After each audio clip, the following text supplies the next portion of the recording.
অনেক দিন পর বেশ লাগছে বন ভ্রমণ। মাঝে মাঝে কাজের ফাঁকে এইসব জায়গায় এলে মন খুব ভালো লাগে।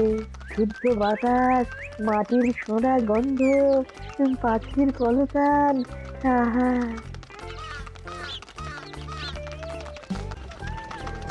মহারাজের রথ থামছে। আমরা এইখানে বসে আজ রাজকার্য পরিচালনা করব। মন্ত্রী, তুমি ঝটপট এখানে বসার বন্দোবস্ত করে দাও। আমি এক্ষুনি ব্যবস্থা করে দিচ্ছি মহারাজ। এই এখানেই আমাদের বসার জন্য ছাউনি করে দাও। এক্ষুনি করে দিচ্ছি মন্ত্রী মশাই। এরা বসার জায়গাটা করে দিক, ততক্ষণ আমরা একটু হেঁটে আসি।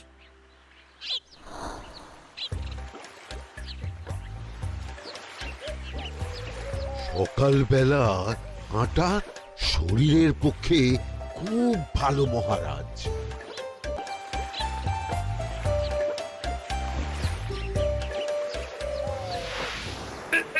উফ, এটা আবার কি?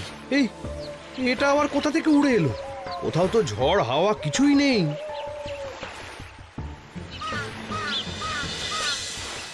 একটা ধাঁধা মহারাজ, এই কাগজে লেখা। ধাঁধা পড়ো দেখি। জোয়ার ভাটা প্রভুর খেলা, ভাটা হবে হলে বেলা। ভাটা হলেই দেখা যাবে লাল রঙের এক পাথর পাবে।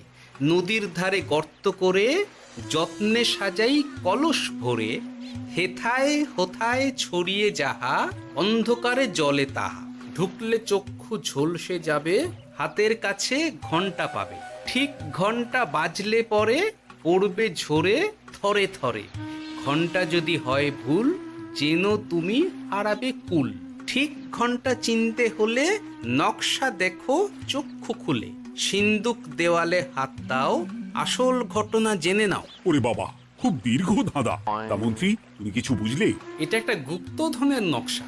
এর মধ্যে গুপ্তধন কোথায় আছে তার একটা ধারণা দেওয়া আছে। গুপ্তধন? ওটা আমাকে পেতেই হবে, পেতেই হবে। দেখি দেখি একবার কাগজটা দাও।